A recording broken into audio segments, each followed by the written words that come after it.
Ceci est un livre audio autogénéré par Google. Dédicace. À mes enfants, à Hélène. À Blandine et Claude, aujourd'hui décédés, ma profonde gratitude pour leur écoute généreuse, leur immense humanité et leur confiance délivrée sans réserve. Avant-propos. Voici quelques mois, je faisais la connaissance de Lucie et d'André dont la rencontre m'avait été conseillée par une amie commune.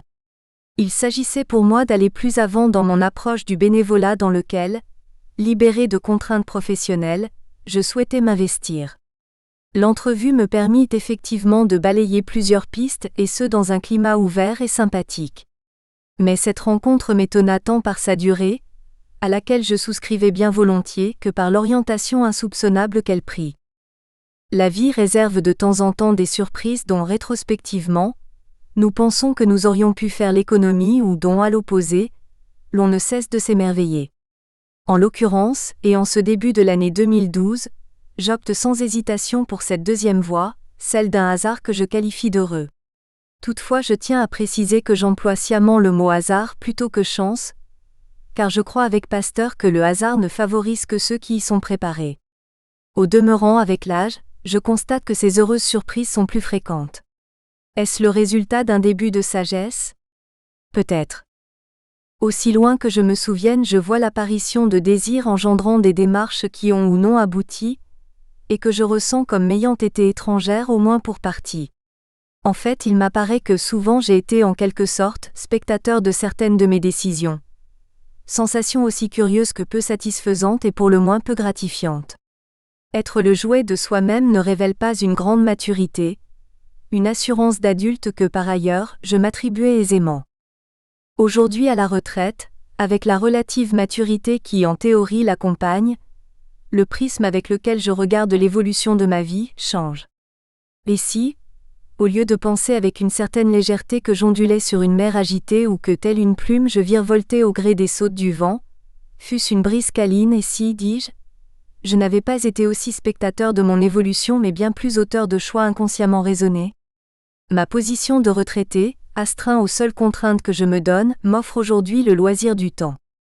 Ce compagnon indéfectible, qui quoi que je fasse se colle à mes basques à modifier mon comportement. Il m'entraîne moins dans son tourbillon aveuglant, parfois enivrant, souvent dérangeant. Il m'apparaît moins exigeant même si je sais qu'il n'abandonne pas la partie et qu'il continuera inexorablement à m'emmener, plus gentiment certes, mais à m'emmener malgré tout vers l'au-delà, cet autre rivage. Peut-être est-ce illusoire mais je crois et veux croire que ce temps, compagnon pressé et rigide, se dédouble parfois et devient compagnon folâtre qui me lâche la bride et me permet de prendre du temps. Ce temps gagné je le veux tout à la fois guilleret et pensif. Grâce à lui, je sais que mes choix d'aujourd'hui me sont plus personnels. Je sais aussi que ceux d'hier ne m'étaient pas aussi étrangers que j'ai pu le ressentir antérieurement. Toute cette digression pour dire que cette rencontre avec Lucie et André fut source d'un événement inattendu, et constitua vraisemblablement le déclic qui fit que je pris ici et maintenant, selon l'expression chère aux psychanalystes, la décision d'écrire. La surprise, tel un puzzle, s'imposa progressivement. Notre conversation, partie du bénévolat, évolua vers un échange sur nos personnalités, notre milieu familial, notre jeunesse, notre formation, notre vie affective, notre engagement dans le mariage, la naissance de nos enfants, le milieu professionnel dans lequel nous avons œuvré et enfin notre état actuel de retraité. Entre André et moi, au fur et à mesure que s'égrenaient des tranches de vie, des choix, l'énumération de nos goûts et des valeurs qui ont guidé notre existence, le puzzle se remplissait. Que de similitudes, l'autre apparaissait en miroir. Tour à tour, sitôt exprimé par l'un une réalité de vie, un échec, une réussite, l'autre s'exclamait « Moi aussi incroyable, mais vous me faites revivre mon passé ». Plus l'autre parlait et plus notre double apparaissait. Certes, des différences sont réelles mais sur les grands choix de la vie et sur le déroulement de ceux-ci, que de ressemblances. C'est André qui en exprima le premier la surprenante constatation. « Henri, me dit-il, je crois rêver, vous avez connu ce que j'ai vécu, vous avez vécu ce que j'ai connu. » Ce constat flagrant, hallucinant, s'imposant à moi dans sa soudaineté et son acuité engendra des sensations, des ressentis contradictoires. J'étais satisfait de trouver chez un autre homme des segments de vie presque identiques aux miens, mais surtout des vicissitudes, des tribulations dévastatrices similaires dans nos deux parcours. Non que cela me réjouit, mais je voyais dans André un être qui, comme moi, avait dû vivre l'épreuve et qui, sans l'oublier, était parvenu à rebâtir à côté. Il avait fait ou refait avec. La sensation de cet autre, un peu double de moi, prenait corps dans le récit conté et faisait ressurgir des souvenirs enfouis. Le ressenti intime de chacun jaillissait comme un geyser dans la phrase énoncée, dans le mot choisi et recouvrait de son ombre l'instant présent. Dans sa souffrance, il avait été moi. Certes, cette souffrance prégnante n'était pas analogue dans la manière dont elle avait été supportée et partiellement vaincue. Elle ne fut pas identique dans ses conséquences, mais elle fut miroir pour André et moi, dans sa sauvagerie, dans sa puissance dévastatrice, dans son tsunami ravageur emportant jusqu'aux fondations de nos certitudes, idéaux, choix de vie et valeurs. À défaut de nous avoir totalement et définitivement engloutis, et ce n'est pas faute de s'y être bien employé, cette gredine, tel un requin mangeur d'hommes, se consola en ne dévorant qu'une bonne moitié de nous dans les abysses de ses 50e rugissants. À défaut de nous tuer, elle nous handicapa. S'il y avait satisfaction étonnée et plaisante d'une telle découverte d'un doublon souffrant, il y avait aussi pour ma part de façon concomitante malaise. Cet autre, André dont j'ignorais jusqu'à l'existence quelques jours plus tôt, pouvait lire en moi comme je lisais en lui. Pour une longue période de nos vies, nous ressentions au plus intime de nous-mêmes des sensations, des déchirements, des tourments communs que l'autre les exprime ou non. Le domaine de cette épreuve étonnamment partagée concerne l'expérience du mariage, notre vie de couple d'une quarantaine d'années. Années d'abord heureuses puis années chaotiques, offrant des entrelacs de moments joyeux et de tensions croissantes pour aboutir aux 10 ou 15 années meurtrières où chaque jour puis chaque heure devient calvaire.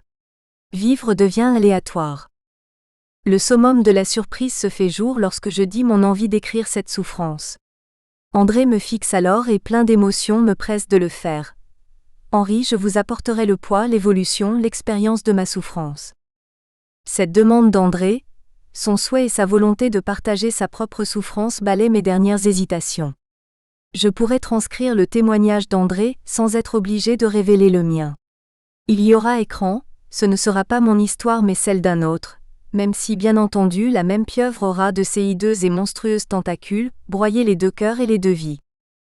Je me serais très certainement lancé dans cette aventure d'écrire sur la souffrance, mais cette rencontre surprenante a incontestablement accéléré ma décision. Dans cette aventure, ma prestation pour l'essentiel résidera non dans le contenu de l'histoire mais dans les couleurs du récit, dans le choix des mots, dans les nuances, en quelque sorte dans les pleins et déliés de l'écriture. Tout au long de ce livre, je serai l'auteur relatant plusieurs témoignages d'épreuves, plus ou moins impliqués au travers de mes propres expériences mais jamais je ne serai le véritable narrateur. Après l'histoire d'André, je cheminerai sur d'autres rives douloureuses, je voguerai sur d'autres mers agitées, je visiterai d'autres abîmes. Le dénominateur commun sera la blessure de l'humain qui, au final, risque de lui ôter toute liberté, ce bien qui pourtant devrait être inaliénable. Avec Louis, je plongerai tel un nageur en apnée dans les failles profondes, béantes, causées par un père tout à la fois omniprésent sur le terrain de l'étriqué, du petit, de l'étroit, du secondaire, du faux, du superficiel, du mensonge, de l'égoïsme mais tellement transparent, absent dans la transmission, l'éducation, l'exemple, le courage, le travail, l'expression de valeurs et de choix de vie et pour tout dire dans l'affection. C'est la souffrance morale qui se dévoilera avec le parcours de Claude. Comment vivre après avoir consacré sa vie à Dieu face à une Église qui semble faire passer la tentative de sauvegarder l'institution avant le message de Jésus?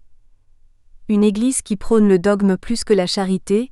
Une Église qui, de fait, choisit l'argent plutôt que la pauvreté? Enfin, avec Pauline, j'inviterai à partager au quotidien les affres de douleurs physiques qui n'ont d'égal que les souffrances psychologiques qu'elles engendrent en dégâts collatéraux. Pauline apportera aussi le témoignage de compagnons qu'elle a côtoyés de longs mois, et qui, dans leur grande douleur, ont atteint les limites du supportable et qui sont allés là où il n'y a plus que cris et hurlements. Toutes ces épreuves, toutes ces souffrances, parfois révoltantes dans leur insistance outrancière, sont tellement dérangeantes que la tentation de les ignorer existe mais hélas, elles sont bien réelles. Et voici que leur relation met en exergue une autre réalité, celle de l'espérance, car du fond du tréfonds ressurgit parfois, souvent à défaut de toujours, la fragile lueur qui conduira à nouveau à la lumière. C'est pourquoi le titre de cet ouvrage est l'épreuve, de l'obscurité à la lumière. Il recouvre l'expérience que de la souffrance peut jaillir un approfondissement du sens de la vie, une plus grande modestie, une autre relation au temps. Ceci explique que tout au long des récits douloureux, le lecteur trouvera, accolés aux expressions de souffrance, les mots et pourtant, mais, cependant, malgré tout, toutefois, qui suggèrent un renouveau possible. Une dernière digression avant d'entrer dans l'histoire d'André.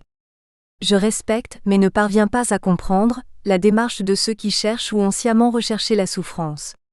Il me semble que toute vie est balisée de flèches empoisonnées et empoisonnantes, sans qu'il soit raisonnable d'en rajouter. Que ceux qui, au terme d'une vie longue et bien remplie, pensent avoir été épargnés par toute épreuve, par toute souffrance physique ou morale lèvent la main. Je doute qu'ils soient légion. Et même si quelques privilégiés pouvaient sortir des rangs tels des rescapés du Titanic, plutôt que de vouloir s'imposer des souffrances, ils pourraient dans un premier temps rendre grâce à qui ils voudraient mais rendre grâce, et ensuite donner libre cours à la nécessité d'appréhender la souffrance. Les éventuels privilégiés n'ont qu'à lire, écouter, regarder le monde pour y découvrir l'immensité immonde et tortueuse de la souffrance. Elle est partout, hurlante depuis les contrées les plus reculées jusque chez notre voisin de palier. Elle est là, accessible, à portée de main, de voix et de bourse, elle nous aveugle et s'invite à notre table. Si nos souffrances laissent quelque champ libre à notre cœur, nous aurons tout loisir pour exercer notre compassion, notre empathie et notre générosité. Quant aux éventuels privilégiés, aux non blessés de la vie, qu'ils n'hésitent pas à faire profiter l'un ou l'autre ou la multitude de leurs prébendes. Première partie, que de souffrance. Et pourtant, André me dit. Nous nous sommes tant aimés. Nous nous sommes tant déchirés. Nous nous sommes épuisés dans des souffrances meurtrières. Quel échec, quel gâchis. Et pourtant, mais cependant toutefois, malgré tout. André a entrepris de relater l'histoire de son couple avec Lucie, au cours de nombreuses rencontres qui s'étalèrent sur plusieurs mois. Elles se déroulèrent à son domicile ou chez moi, mais aussi en ville autour d'un café ou lors d'une promenade. La simplicité et la profondeur des échanges témoignèrent de notre confiance mutuelle. Il commença ainsi son récit. Ma rencontre avec Lucie ne fut pas arrangée comme cela se pratiquait encore un peu à l'époque dans nos familles, mais elle résultait d'un hasard de l'existence. Nous étions, l'un et l'autre engagés dans la vie professionnelle et pendant une année, de temps à autre, nous passions de bons moments de loisirs. Le plus souvent d'ailleurs, c'est avec un groupe d'amis communs que nous allions au cinéma, au théâtre ou en promenade. La petite bande de copains plus ou moins importante selon les circonstances était joyeuse, espiègle et refaisait le monde autour d'un café. Vivions gaiement notre jeunesse. Progressivement, sans que nous l'ayons voulu, l'amitié entre Lucie et moi devint plus exclusive, les tête-à-tête furent plus fréquents, nous nous découvrîmes et je fis la connaissance de ses parents et de ses frères et sœurs. Rétrospectivement, je pense que notre relation aurait pu demeurer en l'état, nous nous estimions bien, nous nous aimions bien, mais il ne s'agissait que d'une relation un peu privilégiée entre un garçon et une fille. Je pense que plusieurs facteurs se sont conjugués pour provoquer le glissement de l'amitié vers l'affection, qui conduira aux fiançailles puis au mariage. Sans chercher à être exhaustif, je citerai l'influence d'un parent sur deux jeunes assez peu matures, un milieu familial disloqué invitant un jeune à prendre du champ alors qu'il n'est pas encore psychologiquement tout à fait prêt à couper le cordon ombilical, enfin pour ma part une timidité paralysante. Nos origines nous faisaient regarder la vie dans la même direction. Issus de la petite bourgeoisie, imprégnés d'une forte culture religieuse, nous nous référions aux mêmes valeurs et étions très attachés à nos racines. Comme moi, Lucie avait poursuivi des études supérieures et nous avions plaisir avec ou sans amis, à discuter pendant des soirées entières. Lors de nos tête-à-tête et je pense d'ailleurs que nos échanges étaient souvent à sens unique, j'étais celui qui parlait, elle écoutait et réagissait.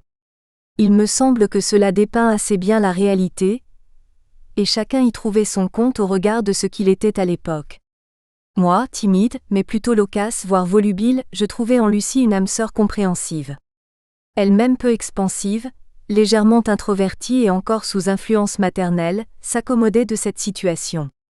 L'oreille attentive et bienveillante de Lucie me permettait de vaincre ma timidité, et d'apparaître comme l'homme intelligent et ambitieux tel qu'il se révéla dans sa vie professionnelle. En effet, poussé par mon ambition, je n'ai eu de cesse de me mettre dans des positions où pour les assumer, je me violentais pour prendre la parole, diriger et décider. Grâce à Lucie, j'ai pu progressivement me libérer et là où les autres me paralysaient, elle permit qu'advienne celui que fondamentalement j'étais. Pour sa part, Lucie était heureuse d'œuvrer à l'épanouissement de l'homme pour lequel son cœur battait de plus en plus, et elle avait la prescience que son couple lui offrirait l'espace aimant et sécurisant où se révélerait son être particulièrement riche. De fait, la chrysalide ne tarderait pas à se transformer grâce à cette merveilleuse alchimie qu'est l'amour. Cette période de la découverte progressive de l'autre et de l'amour naissant a constitué l'un des grands moments de mon existence. Aimer et se savoir aimer, voilà bien la pierre angulaire à partir de laquelle un jeune homme, une jeune femme ressentent qu'ils existent de façon indéfectible et qu'ils vont pouvoir donner libre cours à toutes les richesses qui sourdent en eux. L'un par l'autre, l'un grâce à l'autre, voilà bien l'interaction douce et pressentie qui était la nôtre. L'évidence s'imposa. Nous nous sommes mariés en 1970, 2 ans après notre première rencontre, nous embarquant pour une décennie de grand bonheur. Cette heureuse période connut quelques alertes que j'aurais pu et dû analyser comme telles, mais, portée par la vague amoureuse et très occupée par les exigences professionnelles, quelques soucis matériels et les naissances, je les ai occultés. 10 ans c'est long mais aussi tellement court. Disposant de peu de finances, l'aménagement d'un nid douillet et l'organisation d'une vie commune requirent quelques mois. Au début, ces tracas matériels ne ternissaient pas un amour croissant. Nous allions de plaisir en joie et de joie en bonheur. Nous étions très épris et admiratifs l'un de l'autre. La découverte physique, l'intimité charnelle révélée dans ces méandres voluptueux nous comblait. Ce fut un temps merveilleux, inoubliable. Nous nous apprenions mentalement et corporellement. Je découvrais le corps de ma femme et nos échanges intellectuels s'enrichissaient. Je me souviens si fort de nos étreintes. Lucie était si belle, qu'en rayonnante de plaisir elle s'abandonnait à l'extase. Sa peau douce et odorante, ses seins fermes appelant la caresse, ses hanches ondulantes, tout concourait à notre ravissement. Nous vivions l'amour, nous étions la vie, nous étions féconds et c'est bien ce qui se produisait dans ces 2 dimensions, à savoir, l'épanouissement l'un par l'autre et l'espérance de l'engendrement. Nous vivions l'espoir du fruit, nous désirions le prolongement, nous demandions l'inscription durable. Et c'est bien ce qui se produisit. Nos énergies fondues et amoureuses allaient engendrer nos enfants. Nous participions ô combien joyeusement à la vie, à la beauté de l'humanité. Nous étions extasiés d'œuvrer ainsi à la création. Je sentis l'extrême émotion dans la voix d'André quand il poursuivit. Voyez-vous Henri, j'espère ne pas être sacrilège mais j'ose presque affirmer que dans ces moments de suprême intimité, d'immense communion, nous accouchions du presque sacré. Alors, nous embellissions le monde et nous participions à la création toujours en devenir de l'humanité. Quelle sensation! Mais bien entendu, nous savions que ce don mutuel de nos êtres n'était pas parfait, totalement désintéressé, altruiste et c'est pourquoi je dis presque et ce presque interdit de maintenir dans sa plénitude le mot sacré. Nous cheminions vers le sacré, mais nous ne fabriquions pas du sacré absolu. Je crois vraiment que l'homme se doit d'approcher le sacré autant qu'il le peut et que pour ce faire, il lui convient d'utiliser au mieux les dons dont il dispose. Il me semble que notre responsabilité au cours de notre passage sur cette terre repose justement dans la culture délicate, affinée, incessante de nos facultés pour les offrir au monde. La peinture, le chant, l'écriture, la musique s'imposent à l'évidence dès qu'il s'agit d'expression extrême des dons, mais il y a chez tout humain ce potentiel d'offrande. Cela va du modeste mais ô combien irremplaçable, travail bien fait au magnifique, transcendant et universel don de l'amour, c'est-à-dire le don de soi-même dans son imperfection. Je rends grâce d'avoir par mon mariage, aidé Lucie à s'épanouir et d'avoir reçu d'elle le même bienfait. Je rends grâce à notre don amoureux d'avoir engendré nos enfants, véritablement fruits de notre amour. Henri l'abbé Pierre a écrit « La vie est plus un consentement qu'un choix comme l'amour ». Je fais miens ces mots, tant ils collent à la réalité de mon couple et je pense d'ailleurs qu'ils sont justes pour beaucoup. Par contre, j'ajoute que si effectivement, il n'y a pas eu choix absolu, Notre responsabilité a résidé dans le fait que nous avons voulu que ce consentement soit généreux, dynamique, respectueux, en un mot vivant. Lucie et moi avons mis tous ces ingrédients dans ce consentement. Ce fut notre don réciproque, et il nous procura l'amour dans lequel nous allions baigner 10 années. Pour être tout à fait exact, il convient de dire que le grand bonheur concerne surtout nos 5 premières années, le temps de la découverte, de l'approfondissement, de l'épanouissement, de la naissance de nos premiers enfants, mais aussi temps très chargé avec nos vies professionnelles, nos soucis matériels et nos déménagements, bref avec tout ce qui accompagne un jeune ménage qui se lance hardiment. Nous vivions ce temps avec enthousiasme, et notre foi en l'existence nous aurait permis de déplacer des montagnes. J'aime beaucoup le titre de l'ouvrage de Jacques Poggen questionnant Bourbon-Busset, « Je n'ai peur de rien quand je suis sûr de toi ». Ce titre correspond à ma fougue d'alors. Imprégné de l'amour de Lucie, j'osais, je bousculais, je vivais pleinement. Les 5 années suivantes furent certes heureuses mais l'intensité amoureuse s'atténua, ce qui au demeurant s'inscrit dans la généralité mais par touches d'abord légères et espacées, puis plus appuyées et plus fréquentes, le climat s'alourdit. La dégradation n'était que faible et passagère, mais elle aurait dû m'interroger. Avec le recul, je note différentes causes. Nous étions surchargés, nous avions trop la tête dans le collier, et tout particulièrement Lucie dont la recherche de la perfection en toute chose rendait les journées harassantes. Une nouvelle naissance s'annonçait, avec son lot de fatigue. Certes Lucie ne fut jamais aussi rayonnante qu'enceinte. C'est un état qui la mettait en beauté, et lui valait moult compliments mais l'épuisement était là. Ce fut aussi l'époque où ma belle-mère se crut autorisée à s'immiscer dans notre couple, et à me critiquer ainsi que ma famille. Elle s'employa à enfler les difficultés, les focalisa sur son gendre. Je pense aussi que ma responsabilité dans la dégradation progressive tient à divers facteurs. Nous n'étions pas pauvres mais nos finances exigeaient une gestion rigoureuse, et j'étais celui qui devait toujours restreindre et dire non. Les privations atteignaient beaucoup plus Lucie qu'elles ne me touchaient. Elle en souffrait plus que moi. Les soucis d'argent freinaient d'autant plus les sorties que j'avais un côté casanier bien développé. Je garde un souvenir ému des quelques fois où nous fûmes invités à des soirées mémorables à Paris, tant j'y pris plaisir d'autant que dans ces circonstances je retrouvais Lucie, brillante, radieuse et amoureuse. Enfin, je pense aussi que j'avais une forte ambition professionnelle, et que je consacrais beaucoup de temps au travail qui m'accompagnait jusqu'à la maison. Présent physiquement au foyer, je ne m'y investissais pas autant que nécessaire. Lucie devait se sentir lasse, fatiguée et un peu seule à assumer. Je sais que bien des couples vivaient alors cette situation, mais pour Lucie ce furent là des éléments déclencheurs. Elle tint le coup jusqu'à ce que le bébé, notre 3e enfant, atteigne 18 mois. La grossesse rendait Lucie rayonnante, les exigences d'un nouveau-né comblaient la mère. L'heure de la débâcle sonna avec la moindre implication de Lucie auprès du nourrisson.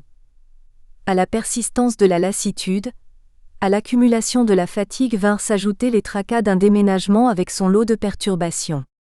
C'était le trop-plein, la barque chavira.